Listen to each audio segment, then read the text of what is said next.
Hello, everybody. My name is Alvaro Escribabo. I'm a research fellow at the Public Policy Institute of California. I really like the introduction from Michael Franz. I'm one of those persons that do have an accent. I'm not sure about the smart part of the sentence, but I have to tell you that these 2 years and all these meetings were really, really great for our, how we have grown our ideas with all these people. And also having some of them are sitting here, and I'm really glad to have them. So I'll tell you, for the past 2 years, I've been working in this report that we are discussing today, specifically on the research question that it's perhaps the greatest challenge that the San Joaquin Valley has ahead. And this is how to balance water supplies and demands to achieve sustainability and meet the mandate of the Sustainable Groundwater Management Act.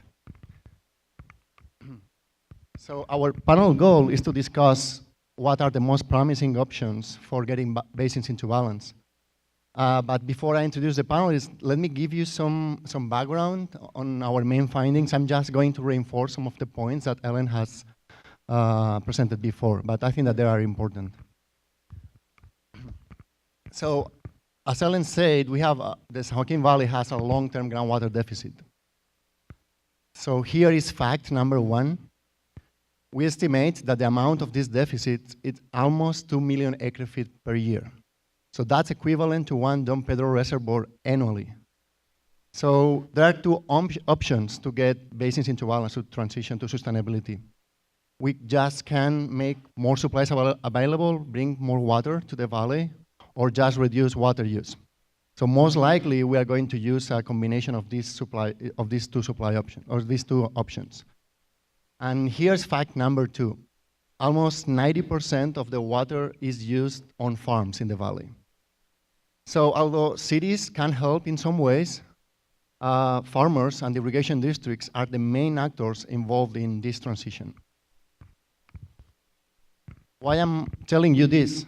Because although there are many supply options under consideration, from building new surface reservoirs to reducing water exported to other regions, farmers will have to decide which supplies make the most sense. And here we need to talk about money. And here's fact number three. We estimate, and Ellen showed that before, that most farmers will not be willing to pay more than $300 to $500 per acre-foot of new long-term water supplies. So that means that there are not many supply options affordable for farmers.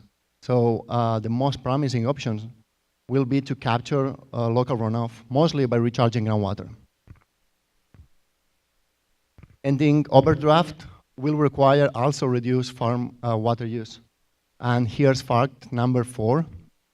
We estimate that at least 500,000 acres will be coming out of irrigated cropland, might be coming out of production.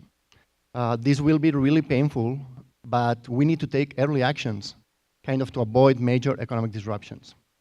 We have some good news too, expanding water trading both locally and regionally, and avoiding the need to follow the most profitable crops will reduce significantly the costs of bringing basins into balance. A portfolio approach where you combine supply and demand options is most promising. And this combined strategy could greatly lower the economic impacts of transitioning to sustainable groundwater use. My final point is about cooperation. Getting the most benefits from recharge, trading, and other tools will require more cooperation and coordination among entities within the valley, but also along with support from state and federal agencies. So now I would like to turn to our panelists for a discussion how we get there. This is the most important part, how we get there. It's kind of easy to say things on paper. I think that will be kind of difficult, or it has to be really smart, the decisions that we take now to transition to this crucial moment in the valley. So it's my pleasure to introduce you. I'll go from my left to right. Tommy Esqueda is the Associate Vice President of Water and Sustainability at Fresno State, and he was also the Director of the City of Fresno's water utility, so he has a long history in the valley. We have Eric Averett. Um, Eric is the general manager of the Rosedale Rio Bravo Water Storage District. Then we have Katarina Campbell, a senior engineer at Westlands Water District. Katarina is leading Westlands groundwater sustainability planning. And finally, we have Rick Ortega, the general manager of Grasslands Water District. So for more details on their bios, they are all on the package that you have in your tables. So let's start with Katarina. You are leading the Sigma efforts for Westlands Water District. Westlands is one of the state's largest irrigation district, and it has its own GSA, Groundwater Sustainability Agency. So communications people at BPAC tell me that accounting is kind of boring, but I'm an engineer, so I have to talk about how we measure water and how this can help you. So I have heard that Westlands seems to be really good, have really good accounting systems. So I would like to know, first, if you can talk about them, how you manage to measure all what you have and how this is going to help you on this, adapting Sigma. And also, if you can share some insights for others in the audience. Sure. So Westlands Water District Board has taken really progressive steps on monitoring what's going on in the West Side Subbasin. First off, in the 1950s, we began measuring water level data and had continued that practice annually. In 2015, we began monitoring twice a year to get a seasonal high and a seasonal low.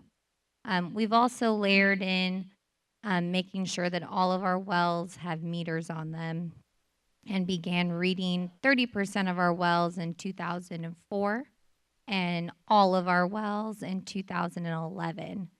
So we have a lot of data on what's going on in our subbasin, which has been a key element to incorporate into a tool which we have developed in a groundwater model, which will be key in helping us to achieve sustainability. We're able to model what's occurred historically and calibrate it based on factual data. And I think that's the largest driver that is assisting us in our groundwater sustainability plan development efforts. And that's one thing I would suggest to other GSAs who are looking for some insights is we are where we are because we've installed meters. So I'd encourage others to do the same for the wells in their basins. I'll follow up on that. So you can know how much water is being pumped out of your system in every year, and can you kind of limit that, or there's adjustments every year, or is just a decision from farmers? Absolutely. So we go out and read the wells because they're manually read. We read every single well quarterly, so we know how much is being extracted on a quarterly basis. And then we integrate that into our water budgets. But in general, in a wet year, you have minimal pumping, and in a dry year, you have elevated pumping. Thank you so much. So Eric, I would like now to go with you. Eric, you manage an irrigation district that is on the forefront of groundwater banking. Your district is also in a basin that faces a large groundwater deficit. So I would like to talk about supplies and demands. What approaches are you considering to expand supplies and reduce demands as well? Sure. So Kern is the largest and arguably the most complex and dynamic basin in the state. So the approach that we're taking depends on the source of supply, but I think in general, most of the districts within our region are implementing what I call the big gulp with little sip. And Ellen had touched on the price of water, and so what we've learned is that floodwaters are typically inexpensive. We can expand our facilities in order to capture and re-regulate those into dry years. Our need for water in the dry years, i.e. market water, is limited, and I'll call that the SIP part. And so most of Kern County is developing, expanding groundwater recharge facilities in order to capture inexpensive high flow water that usually is priced around $25, $50 an acre foot.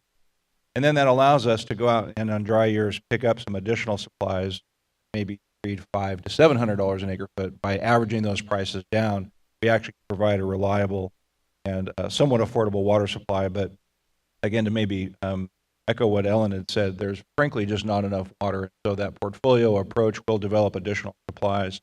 But we do have to recognize the demand management side. And again, there are different approaches that we're looking at for demand management.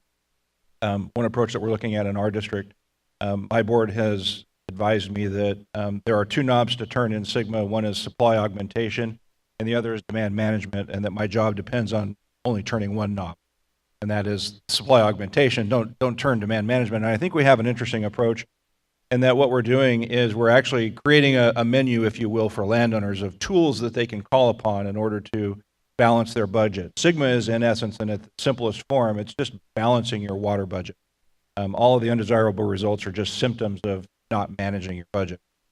And so from the demand management side, what we've done is we've actually calculated the cost of acquiring land in the district and retiring it, and then our goal is to stack value on that. And so landowners within our district actually don't have to reduce demand. They may have to pay a supplemental fee to pump more than what the district has projected is their long-term supply, but we'll take that fee, and instead of requiring landowners to follow 20 acres here, 50 acres there, 5 acres there, they can pay the fee, continue to fully irrigate their entire farm, and then the district will aggregate those monies and go out and buy ground that previously had a demand, take that demand out, and ideally stack additional value so that we can enhance the fallowed field. And so, for example, we have conservation easements on all of our groundwater recharge facilities, reduced the cost of those facilities. Also, if we can buy ground and take it out of production adjacent to water conveyance systems, now I've got an expanded portfolio for water recharge. And so by stacking those values, we can actually enhance or create a synergy where it's not just a fallow field in the middle of nowhere that's growing weeds. We've actually enhanced the value both from an environmental standpoint, a water supply standpoint, and demand all at the same time. So, you know, we're looking at different approaches, but the goal is to put as many tools and resources in the hands of the landowners, give them the opportunity to manage to their best ability. But if ultimately they can't reach sustainability, we've created a system that allows them to continue to maximize their economic productivity, and then the district will then step in and do demand management through a fee structure. Thanks. That's really interesting. So similarly, Katarina, for you, what are the options that are you considering in wetlands? Sure. So the easiest solution is to bring in more surface water. But surface water isn't our reliable supply, so we have developed a number of augmentation strategies that we could layer into a groundwater credit system. And essentially, we would allocate groundwater to all the acres in the district is an approach that we're taking. And based on our groundwater credit system and augmentation strategies, we would increase flexibility for our water users and groundwater pumpers, allowing them to participate in their own recharge activities as well as district recharge activities. A great recharge project that we're promoting in our basin is aquifer storage and recovery, and that is mainly because about 90% of our land has the cork and clay layer, which doesn't allow passive recharge. Aquifer storage and recovery essentially injects water directly into a well, and it will store the water underground until it's retrieved at a later date. And it's typically recovered in a dry year. And so that's one thing that we're pushing in our basin. We're also enabling our water users the ability to do a recharge basin if their land is the 10% where that makes sense because the cork and clay layer is absent. We've also heard of other districts enabling subsurface laterals as well as dry wells, and those are also augmentation strategies that we're including in our groundwater sustainability plan, but quantifying the credit associated with it, we're still working on that. In lieu recharge when plenty of surface water is available. Those are all the activities that we're looking at. With our groundwater credit system, we're also looking at allowing water users to pump more in years when the groundwater levels can support it, because we might have had 2 or 3 wet years, and so more pumping is supported in our subbasin, and proactively managing the subbasin when water levels can't support it.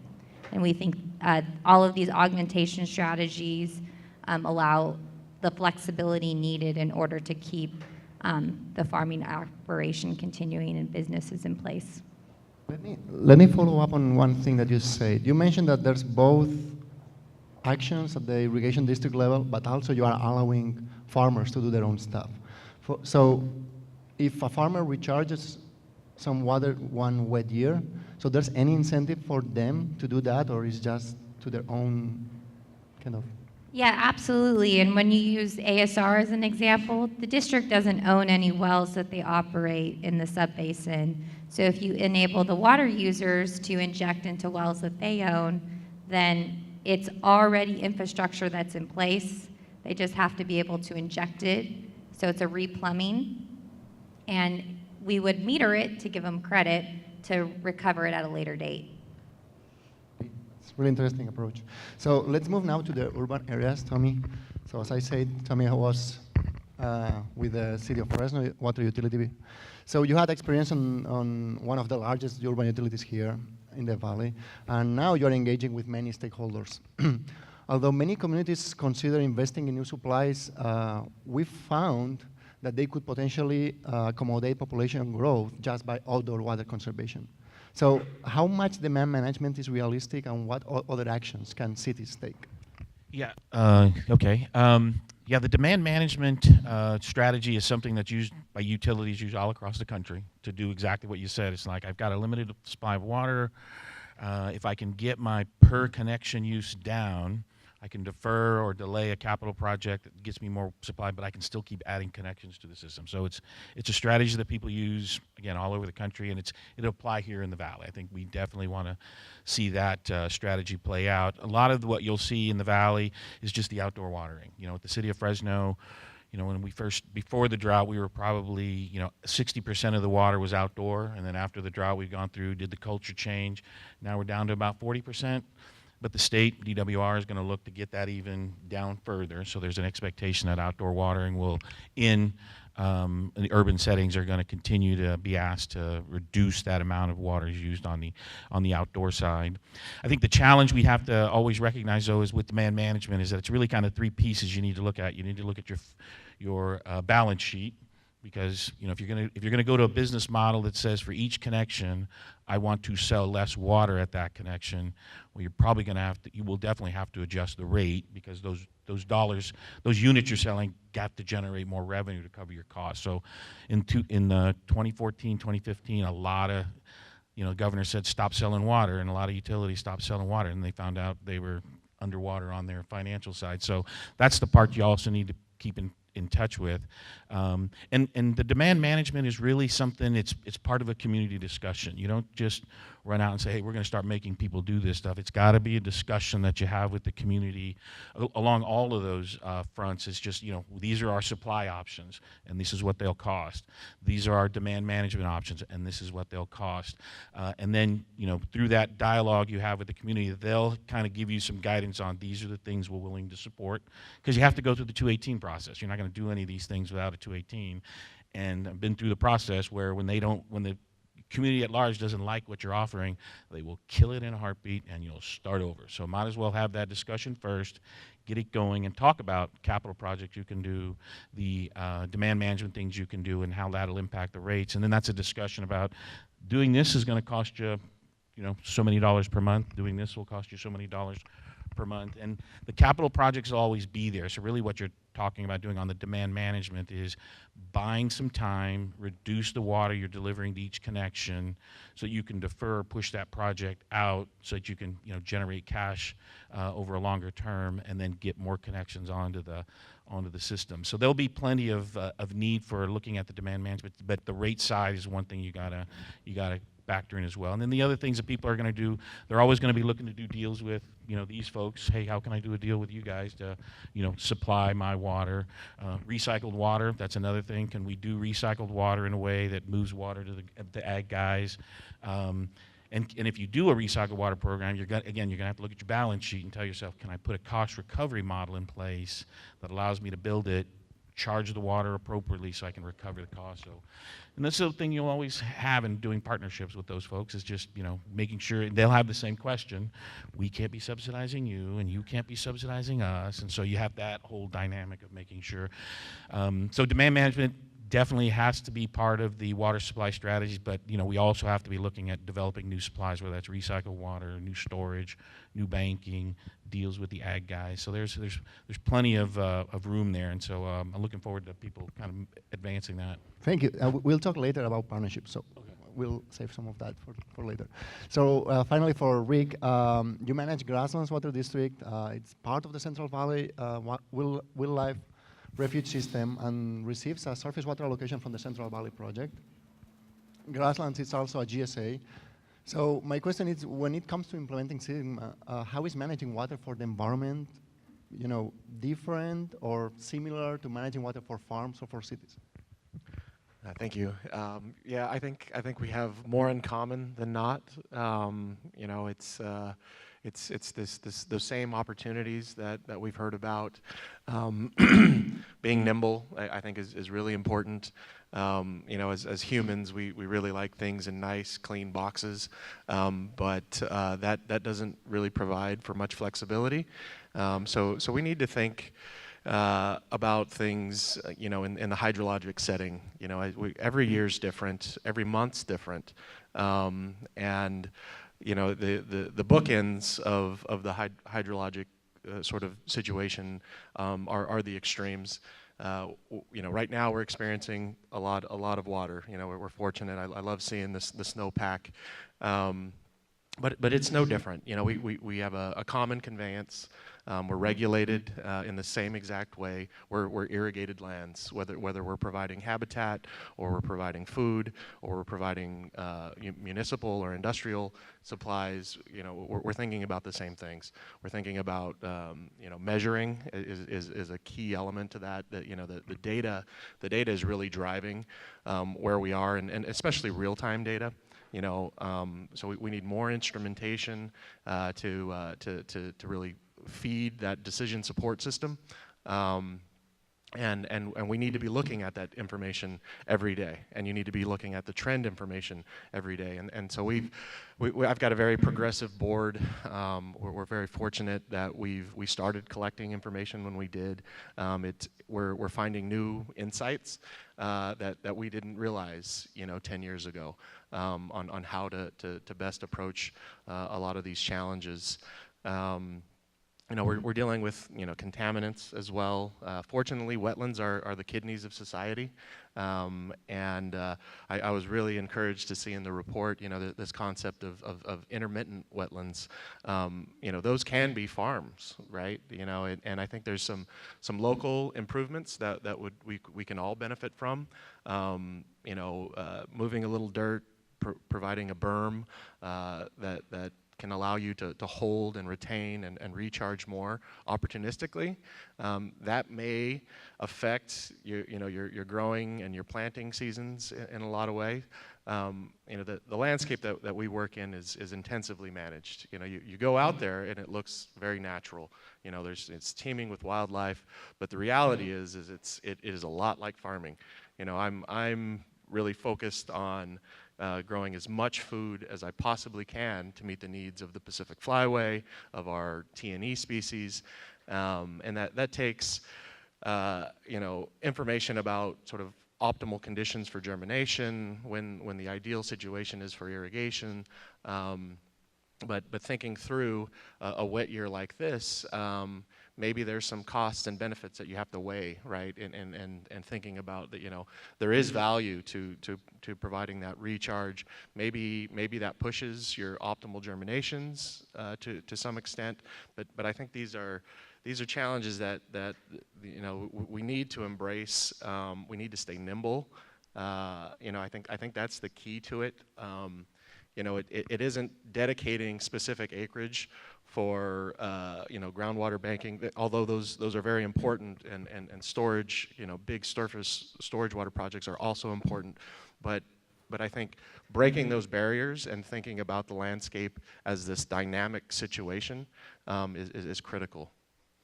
Thanks so much. I think it's a really interesting point. One of our conclusions is that solutions can be found farm by farm. So we need cooperation among entities across valley basins. So let's talk a little bit about partnerships, and I would like to start with you, Tommy. For cities like Fresno and Clovis, groundwater recharge partnerships with irrigation districts have been important for boosting with your supplies.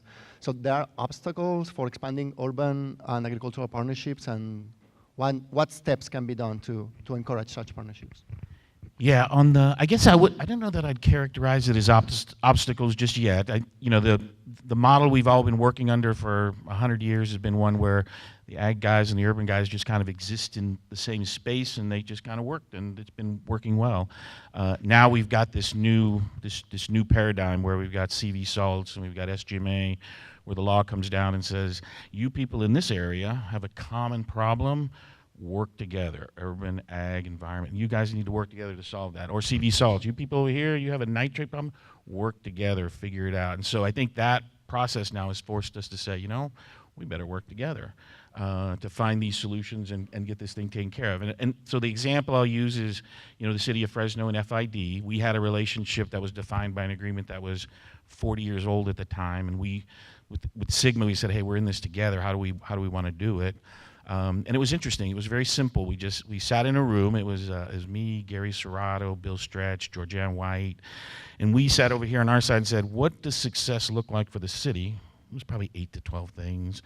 And then FID went on, what does success look like for FID? They've had 8 to 12 things. And then we put them together, and we looked, and we said, we want the same thing. We want reliability. We want certainty. We want drought resiliency. We want service delivery, a high level of service delivery. So we thought, all right, we know now what we need. So now let's define that relationship together. And we just kind of worked out through that process, and we defined a new relationship where we share the water, we communicate with each other, we coordinate with each other, we generate common funds doing certain processes. So I think just the nature of the laws that we're in now, or the environment we're in now, just is kind of forced those partnerships. So I would say that the obstacle is really 3 things. One is we just got to talk about it. Just talk about it. Just invite people over. What are you doing over there? Hey, I think I could do that. So just talk. I think the second thing out there is you just got to watch this 218 thing. I mean, you just got to be sensitive, because you will have to answer that question if you do a deal with somebody on a partnership. Your constituency will ask you, are we subsidizing those guys? And then their constituent will ask them, are we subsidizing? And you have to do more than just say no, we're not subsidizing. You have to show them and demonstrate, here's how the resources will trade, here's how we'll share, here's the equity that will play out. And so I think those are and then the third thing I think that's limiting on the partnerships is just our imagination. I mean, with these laws, how they got thrown out, we can complain about the laws all we want, but basically the state said, here, go figure out what you want to do. We're trying to give you all the tools you can, go figure it out. CV salts, go figure it out. And so I think what limits us now is our imagination. That's why I like what Rio Bravo's doing down there. I mean, these guys are really creative, thinking outside the canal, I'll say. They're really kind of creative, and I think we need to kind of take that spirit on as we think about how do we work together better. Let's just start talking about it, and I think we'll find common ground, and we'll get through this.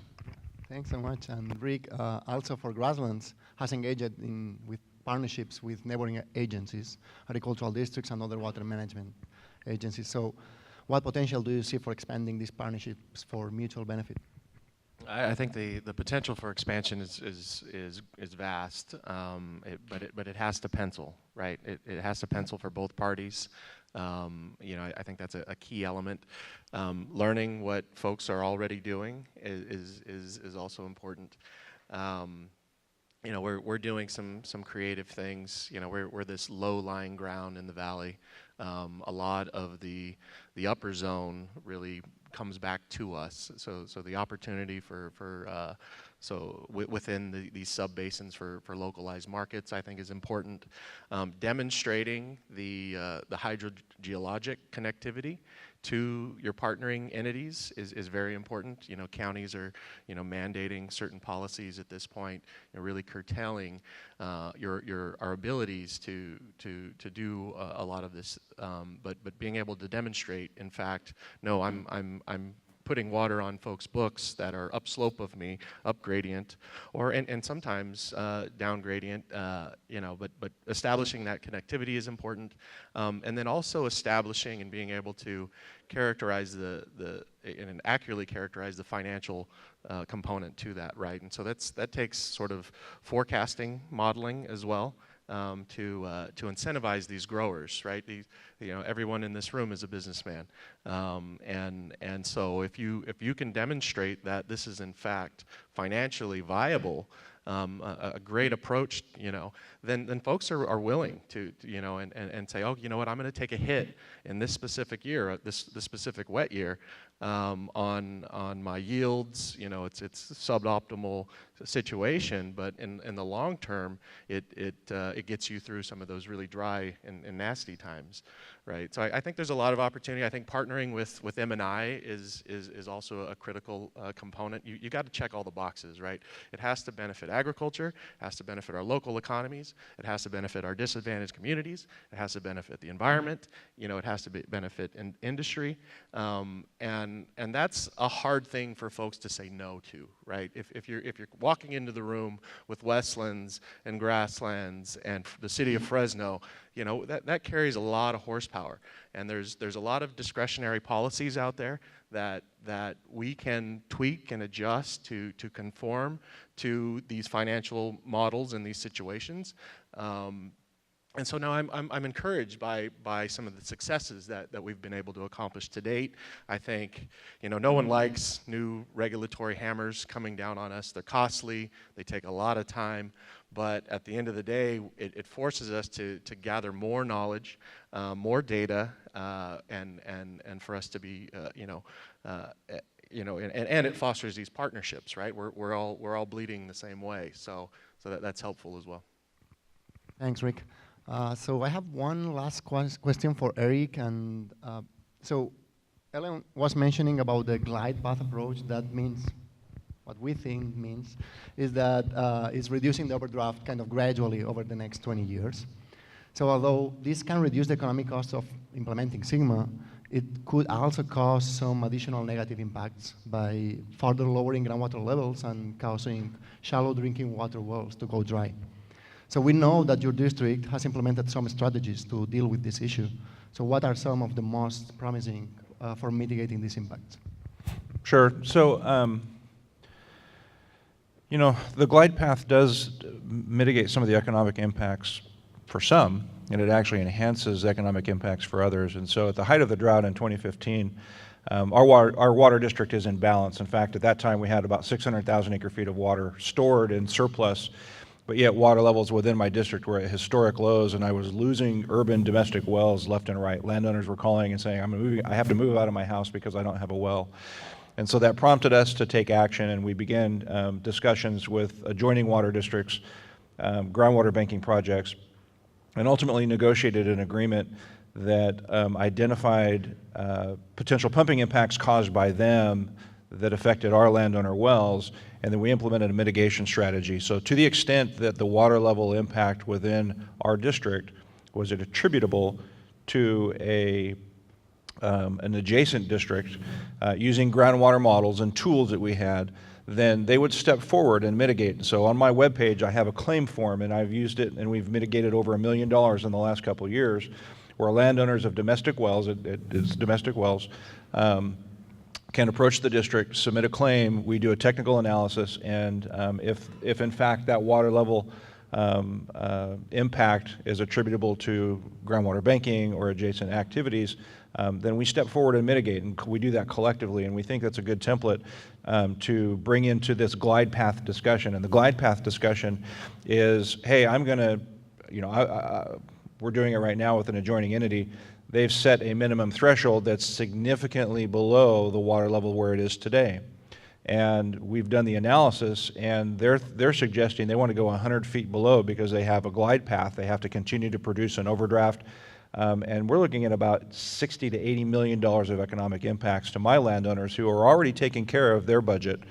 And so now we have this tense discussion about, well, what does that mean? How do we accommodate them in a way that allows them to truly follow this glide path, but yet be protective of our landowners? And so we're starting those conversations now. There's going to be give and take on both sides. Hopefully it's an informed discussion by using modeling and tools. But one thing that's very, very important from my landowner's perspective is every foot that is lost to the basin is a perpetual loss. And so what that means is that there are pumping impacts that perpetuate through time in perpetuity. And that's a very difficult thing to quantify. It also gets into water quality issues, domestic wells, all those types of things. But the conversations so far have been people willing to step up and say, we recognize there's impacts and we're willing to step forward and talk about how do we mitigate them. Thanks so much. So this will be also some point that we'll discuss in the next panel, but I think that it's really important to recognize that we have a problem with the drinking, providing safe drinking water for people in the valley. So before we invite questions from the audience, we have one last thing to do, and this is going to be a lightning round. So I would like to ask all of you to provide your top priority thing for successfully bringing basins into balance in the valley. So, and the problem is that you have only 1 minute. So let's start with Katrina. Can you describe it? So our largest priority is just to bring projects into our basin. So the more storage projects that we're able to bring into the basin, the less restrictive we have to be on groundwater pumping, and that's our ultimate goal, to provide as much flexibility to the groundwater pumpers in the west side subbasin. And so we're driven towards project implementation. Thank you. So Tommy, now with urban, what do you think about this? Yeah, I think with the urban, what we would be looking at would be kind of like the transportation model that's out there. That there are road projects that the state does, that the Fed does, and then there are projects that the local entities do for their area. And so what I would like to see us do is figure out how can we cooperate together across the 8-county valley to figure out, hey, what might that big infrastructure we need cooperatively across the 8 counties look like at that state or federal level, that we could do that, and then work at these local levels to do the little things that not the little things, but the things that they need to do in their local areas. And I think as part of that, it's what you guys recommend is just this concept of how do we share water? How do we make water available? And especially in a year like the year, 17 big water. This is going to be a big water year. So 2 out of 3 years we got big water, and I just don't know that we've got the infrastructure to do what we need to do with it. And we're going to be crying here in 3 months when it's going out to the ocean. It's like, well, you didn't build the infrastructure. So, so I think we've got to figure out how to build the infrastructure collectively. It can't be a project that fits the west side only, the east side only, the north guys only, the south guys only. We gotta come together and figure out what does that infrastructure package look like, and how can that be integrated with the stuff these people are doing at their level. They're doing really cool, smart things, but I think they could be well supported if we had some big connecting infrastructure that could help support their efforts locally, and then help the valley across. So that's what I would say. It's the infrastructure piece is what, as a from a public utility perspective, I would always say it's head on a swivel. We're always looking where can we go to find a deal or a project or something to work on. But it'd be nice if we were in a room with all these other folks and we were figuring out how do we do this together. Thank you so much. So just one point on our side. One of our recommendations is also to look for, so we have a new reality here with Sigma. We have to kind of reoperate the system. It's not the system that we had several years ago, and we have also recommended that there's a need to assess infrastructure needs in the valley to see what's the most beneficial for the whole valley. So now with Rick, what is your top priority? And I hate to echo, but that is a reality. And I think beyond, sort of contemplating and the brick and mortar, it's being able to, work through demonstration projects, pilot projects, right? It's not just the physical moving of dirt in the field. It's how does that work from a regulatory or water rights perspective? How did I actually get the water back to you you know, I think is a key element to that. And you know, pilots sometimes fail, and that's okay, right? But we're at least trying. We're coming up with ideas. You know, they seem like they're financially viable. You know, the feasibility is engineering and cost, and usually most things pass that litmus test, right? But in practice, things change, right? The weather is unpredictable, you know, and becoming even more so in this day and age. And so I think that, you know, you know, how do you eat a whale? One bite at a time. You know, that's the reality. You gotta try things. You gotta engage in partnerships. Sometimes they backfire, and we have to be cognizant of you know, the 218 and net benefits. But we've got to do our best. We've got to be courageous. We need to be partners. The other direction is not a healthy thing, right? You know, litigation and smearing people in the press. I really applaud PPIC for embarking upon this process. It's something that we've needed for a really long time. So really appreciate that. Thank you. So now with Eric, last word for you. What do you think is your top priority? Can I have two? All right.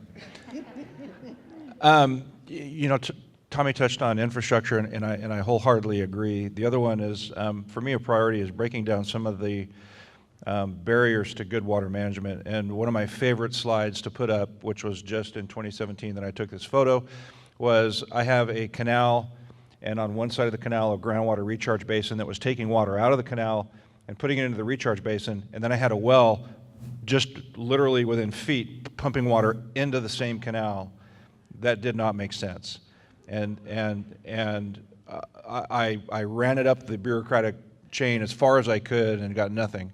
And so for us as water managers, being able to do what's right and what's reasonable and appropriate is important, and we need to figure out how to get some of those institutional barriers that limit us from doing that out of the way. Infrastructure and regulatory. The other one is this idea that was touched on, pilots, and Ellen touched on it as well, and I think this concept of allowing water to move and not stranding the asset. So we're doing a water market trading pilot within my district for a local, but I think that has to be part of the strategy for Sigma, that we need to be able to let landowners manage that resource as effectively and as much as possible, and I think that is an important strategy that everybody needs to be looking at. Thank you so much. So now we're going to move to Q&A. We are inviting people here to ask our panelists about their questions. So yes, we have. And please make these sentences like with a final question mark. We need questions here. Well, it's a complex situation, so you have to ask a complex, compound question. So on the Westlands deal with the recharge into past the Corcoran clays for banking, the fellows you got up in Porterville and the east side, they're getting nailed right now for trying to have to purchase drinking water for low-end communities because they say that they're contaminating the groundwater through their wells and abandoned wells. So I don't understand how on one side of the valley you can't use an abandoned well to recharge groundwater, but then on the other side of the valley you can go and do the same thing. It's a contradiction. So how do we deal with some of those factual contradictions that are facing us right now? So one thing that's unique about Westlands is we're predominantly ag. So we're proposing to inject in below the Corcoran clay where we don't have any domestic wells at this time. So that's the disconnect there. On the east side of the valley, you have a lot of public supply wells and drinking water wells, and you can inject, you just have Title 22 standards you have to meet, where we're predominantly ag, and we don't have those standards at this time. Excuse me, can you wait for the mic, because we are recording this. What? Your answer is not an answer. That doesn't make sense. You're trying to say you don't have low-income communities in the Westlands Basin that affects low-income communities? Is that what you're trying to say? No, what I articulated is we're an agricultural district and we are injecting into the lower aquifer where you don't have any drinking water supply wells. And so there's a disconnect. ASR is temporary storage of water. Groundwater doesn't move fast enough to make it to the east side. We would recover it in the subsequent years. So there's a disconnect in your understanding, but I'm more than happy to provide more information on that to you. Thanks, Katarina. So, more people? No. No. Okay, I'd like to ask the panel, what do you think are the possibilities over the next 20 years that there'll be transfers between GSAs throughout the state of groundwater? So the question is about what's the chance to have transfers across basins? Yes. 100%. So GSAs are within a basin, but even I think within 20 years, I think cross-basin transfers will occur within groundwater. And I can tell you that we're already doing that in Kern. I right now have recharge facilities in my district, which is kind of a GSA, and I am taking and recharging water supplies for others within the basin and giving them credit within their service area. One thing that is important, though, is that doesn't happen in a vacuum, that we have the tools that will evaluate potential water quality, water level, all of those things that Sigma asks us to look at, and that we constrain or we recognize that those transfers need to be subject to certain rules that the basin collectively agrees to. But it's happening already, and I think it's going to expand as people look to say, and again, it's to avoid stranding the asset. Let the person manage it. Let me follow up on that a little. So what are the main challenges for that to expand that opportunities? For us, it's just making sure that everybody who is going to be in that area of the transfer has a chance to evaluate, the potential impacts. And so we have groundwater modeling tools that allow us to do that. But it's getting people comfortable. It's kind of constraining the transfer that so that people are comfortable with it. It's permitting, kind of. Yeah, I hate to say permitting. I'd rather say by agreement or by consensus. Thanks. So next question. More questions in the audience? Yeah, that's. I'm not sure, Eric, I'm not talking about just within a basin. What's the possibility in the future of transferring groundwater from one basin to another across even county lines? I think within that 20-year, I think it's going to take us 10 to 15 years to get to that point, but I do think within a 20-year horizon we'll see that.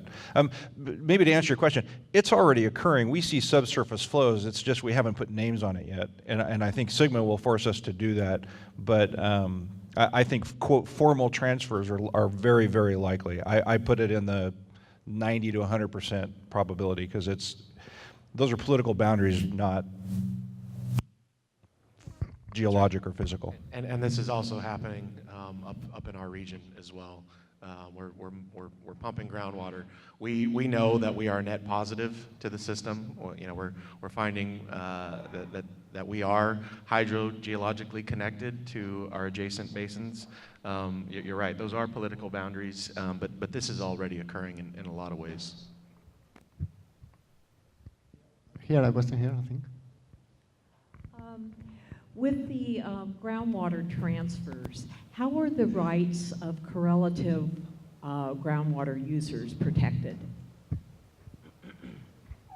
Want to talk? I don't want to touch that one. The only thing I could offer is that we're viewing groundwater transfers very similarly to a surface water transfer, and we're evaluating the impacts. And so the account, and this is a very new world for many of us. I have landowners coming to me, competing with me for water supplies and creating their own landowner groundwater banking projects, and then looking to say, I need to transfer this to my property over there. Well, I could say, well, it's a groundwater transfer. No, you can pump it, put it in my canal, and then move it over there, but that's not cost effective. And so we are viewing at this point within my district a groundwater account no different than a surface water account. Thanks. I also think that you just have to be cognizant of impacts, right, from a water quality, from a subsidence perspective. You know, the transaction cannot cause harm, you know, by definition, right? And so, yeah, analyzing, making sure that your property is okay. There's a sustainable yield there as well, right? There is a ceiling to that, and these GSAs are doing a great job at developing and demonstrating what is within the feasibility of those opportunities. Thanks. Colleen Naughton, professor at UC Merced. I was wondering for Eric and Katerina, how with your groundwater credit systems and groundwater trading systems, you're ensuring that lower income farmers can equally participate? Go ahead. Well, we've developed a uniform allocation, so based on gross acreage, you'll be allocated a certain amount of pumping right. That's what we're proposing. Nothing's been adopted, so it's not final. But we think by doing it that way, it equally distributes the amount of groundwater available in the subbasin, and it doesn't inhibit anyone from access to groundwater. You know, actually, I appreciate that question, because that was something that was very important to us, is that we didn't create a system that advantaged one landowner over another. And so we have what we call an APN-based system. And so every APN will receive an allocation very similar, and then they manage it based on what they view as the most appropriate way to do so. And so then they can, and this is in development, but they can log into a web-based system that says, click your APN, identify buyers or sellers, and then enter the market that way. And so it evens the playing field. Absent a system like that, what we see is larger landowners who have resources can hire water brokers and attorneys, and they can actually take advantage of their skill sets and enter a market where others don't have that. And so we're trying to create a system that levels the playing field. You perhaps briefly touched on it. My question pertains to your augmenting of supplies within your district. But what about your collaboration with those farmers that are not in your district but in your area, also called white area farmers? How are you working with them? So my district actually picked up or is managing or proposing to manage 10,000 acres of what's called whiteland areas. And the way we're proposing to represent them is that they would not have access to the district's base supply, but that we would act as their agent, and as we develop projects, they can buy into those and augment their supplies that way. And so we also have what's called a right of first refusal. And so my job as a manager is to bring water supply projects and programs to my board. The board's going to look at them, and the economics may not make sense for my district landowners, but the white areas may look at it and say, this is very attractive for us, and so they have a right of first refusal to any water supply project the district develops but doesn't implement. So, You want to add something? And so in the early discussions with, when we were doing the GSA formation in the North Kings, which is where you're sitting, we talked about exactly the same thing, making projects available to folks on the west side. In a year like the year, there's going to be tons of water coming out. The city and FID will all get access to 215 water or other kinds of flood release waters. We'll get it at a low cost, and those are the kinds of waters that we would then make available to the folks on that are in these wide areas. That'd be the kind of water. But we'd have to ask them, because the infrastructure doesn't exist. You know, that's the missing piece is, are you guys in a position to fund that infrastructure, that turnout, that pump, that pipe, that whatever is needed to get it from where we can do a point of diversion to where you are. So that's the other part that needs to be talked about, is just how do you build that infrastructure to allow those things. But you know, like they were talking about, when water's available, let's make it available in the GSA that you share with somebody else, and let's figure out a way to get water onto those sites. When, again, that's a 2017 year, a 2019 year, those kinds of years when water's going to be out there. So next question over there. Thank you. Earlier, both you and Ellen had mentioned that ag's been using 80 or 90% of the water here in Central California. If I can use the Delta, for example, just earlier this week in 2 days, there was 267,000 CSF that went out the ocean. And our pumps in 2 days at 30 to 50% capacity only pumped out 19,000 of the 267,000 CSF, When you say ag's using 80% of the water, are you talking 80% of the 7% they pumped? Because I know it's not all that's the a question water for in me, I think. California. I'm just not sure we how that figure are- comes up. Thank you. So we are talking about the whole, the total evaporation, evapotranspiration that is happening in the valley. So evapotranspiration, it's how the plants are transpiring water to the, atmosphere, and also evaporation from soils. So we actually accounted for that, and agriculture uses much more water. And this is 90%, and actually accounts also for the water imported from the delta. And also, it's what Eric was saying from the overdraft. What we kind of are taking out, it's evapotranspirated, and it's not getting back anymore. Next, I think it's the last question, right? Yeah, last question. Yes, first I want to apologize. I got here late, so my question you might have already answered previously, but here it is. And that is that as I hear you have your conversation regarding what you're doing, implementing groundwater programs and so forth, for me it's a little frustrating because here in the valley, really our issues are twofold. One is that our surface water is being restricted and is being taken away through regulatory and legal challenges. And so I didn't hear a discussion in terms of how people are approaching trying to make a change in that, particularly with the fact that the groundwater sustainability laws are going to be now implemented, and it boils down to that if you don't have enough surface water to replenish any groundwater you take out, you're screwed. Okay, and so the second point here is you touched on it, but you really kind of glanced on it, and I find that to be, frustrating. Because if we take the most recent drought years that we had, which were pretty significant, and people were paying between $1,000 to $2,500 per acre foot if they could find it, and that was 3 to 5 years. Then in 16, we had an exceptional wet year. Well, what happened, at least on the Friant division, is that 2.5 million acre feet were directly flood released into the ocean because of lack of management of that water. That doesn't include all the other reservoirs. So what I'm saying here is that it's lovely to talk about a portfolio of incidental things that might help to some degree, but we're missing the point. The point is that there's a lot of unmanageable water that we can turn around and try to manage in building the appropriate infrastructure to be able to sustain the groundwater level condition. This is not new. This occurred in 1920. What we have today is no different than what happened in 1920 through the 30s and the 40s. Can we have a question, please? So the question is, how are you approaching the bigger picture beyond just incidental things that you're doing in your district? The question is more about like infrastructure that makes sense. So anyone wants to take on that? So there's, in conversations with my board, there's oughts and there's is. And,